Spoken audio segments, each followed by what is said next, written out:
नमस्कार. आज आपण बनवणार आहोत मकर संक्रांत स्पेशल तिळाचे लाडू.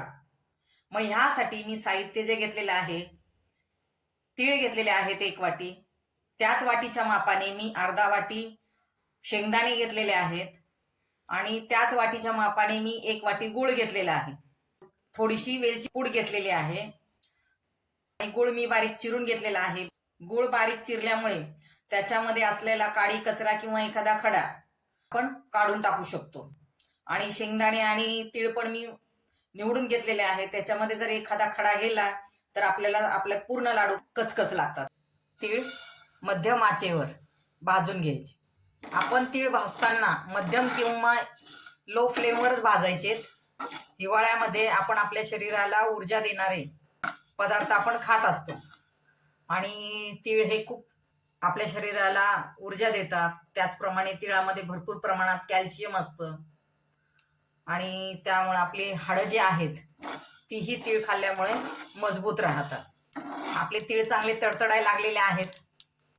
तुम्हालाही त्याचा आवाज यायला लागलेला असेल.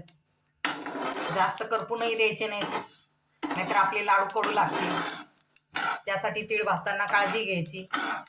तीळ आणि शेंगदाणे कधीच एकत्र भाजायचे नाही, कारण तीळ पटकन भाजले जातात आणि शेंगदाण्यांना भाजायला वेळ लागतो.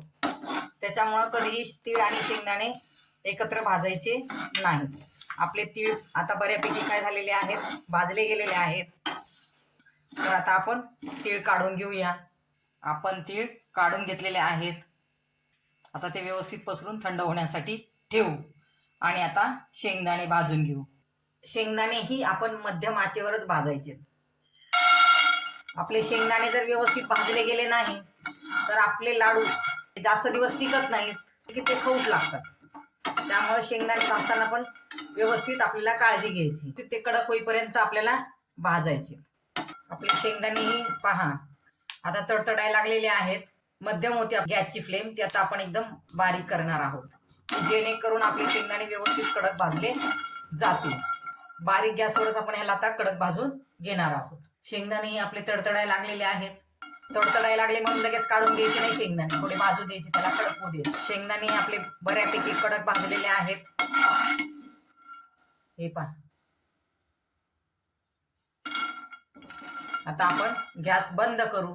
आपण भाजून ठेवलेले तीळ आणि शेंगदाणे थंड होण्याची वाट पाहू. आपले तीळ आणि शेंगदाणे बऱ्यापैकी थंड झालेले आहेत. तुम्हाला पाहिजे तर तुम्ही ह्या शेंगदाण्यावरची फुलपाटं काढून टाकू शकता. मी काढणार नाही त्याच्यावरची, ती तशीच राहू देणार आहे. शेंगदाणे हे जे तीळ आहेत आपण घेतलेले, ह्यातले आपण निम्मेच तीळ आपण मिक्सरला लावून घेणार आहोत. बाकीचे तीळ आपल्याला तसेच ठेवायचे. आपण तीळ आणि शेंगदाणे मिक्सर मधनं बारीक वाटून घेऊया. तीळ आणि शेंगदाणे आपले मिक्सर मधनं वाटून झालेले आहेत बारीक. आता आपण ह्याच्यामध्ये जो वाटीभर गूळ घेतला होता चिरलेला, तो मिसळायचा आहे. आणि आपण जी घेतलेली वेलची पूड होती तीही याच्यामध्ये मिसळायची. आता हे पुन्हा एकदा सर्व साहित्य आपल्याला मिक्सरला लावून घ्यायचे. आता आपण हे बारीक करून घेतलेलं आहे. बाजूला आपण जे निम्मे तीळ ठेवले होते त्याच्यामध्ये हे मिसळायचंय. आता आपण हे सर्व व्यवस्थित मिसळून घ्यायचंय. आता हे मिसळून झालेलं आहे. तर आता आपल्याला याचे लाडू बांधायचे.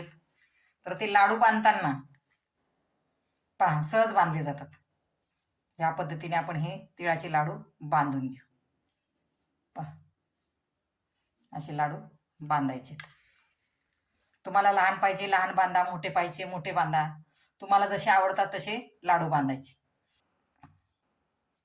तीळ जसे आपल्याला हिवाळ्यामध्ये आपल्या आरोग्यासाठी आवश्यक असतात, तसेच ते जास्त खाण्यात आले की त्यामुळं आपल्याला त्रासही होतो. म्हणून तिळामध्ये शेंगदाणे मिसळले जातात. अशाच पद्धतीने आपण सर्व लाडू बांधून घेणार आहोत. आता आपण ह्याचा काही पाक बनवला नव्हता, गुळाचा बनवलेले आहेत बिना पाकाचे. असे आपले पूर्ण लाडू बांधून झालेले आहेत. आपले लाडू तयार झालेले आहेत. आपणास माझ्याकडून व माझ्या परिवाराकडून मकर संक्रांतीच्या हार्दिक शुभेच्छा. धन्यवाद.